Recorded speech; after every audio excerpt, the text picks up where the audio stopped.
But the idea that you got to go ultra heavy to grow is true, but it's not the only true thing. You can also grow from light, high rep shit. You just have to push it close to failure. The downside is training to failure generates a lot more fatigue. Probably not a few percent more, maybe a few dozen percent more, which is a big deal. If you're going to use a program which mostly has you do 3 or 2 or 1 rep shy of failure, you'll get great stimulus and you'll be able to recover from lots of sets over the course of weeks and months, which means you'll get a great stimulus and a great hypertrophy result. If you insist on going to failure even beyond in your sets, you can get very good results, but you have to reduce the total volume of your training because the amount of fatigue you accumulate is going to be rapid. It's going to happen fast. So have you ever heard of like HIIT training, Mike Mentzer, high intensity training, HIT? Mike Mentzer and those folks were fans of going to failure and beyond with drop sets and crazy shit like that. They got really good results, but they don't do very many sets. A few sets per muscle per workout's all they do, because they realized we can't recover from this. You can recover from more if you stay a little shy of failure.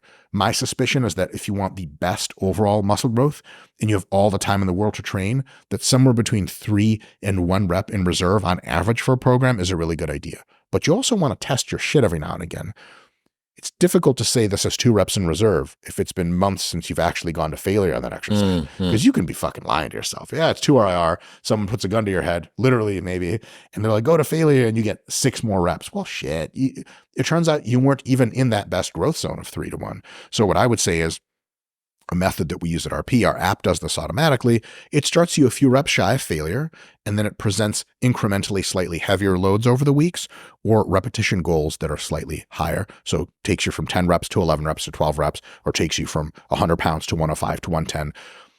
Automatically, because your body can't adapt that quickly, you're going to reach failure a few weeks in, 4 to 6 weeks in. You'll not only have a whole range of going from 3-ish in reserve all the way to 0, which means you checked every box, but you'll now know something about yourself. You'll know exactly how high your best performance is. So for the next mesocycle, next program you construct, you can be like, okay, I know how strong I am. Let me start a little bit less than that and progress again to see if I can go a little bit higher. So I would say going from some number of reps in reserve all the way to failure in a single mesocycle is probably a good practice for many people, but not required. You can always go 2 or 3 reps in reserve. As long as you do enough sets, you'll get very close to ideal hypertrophy outcomes.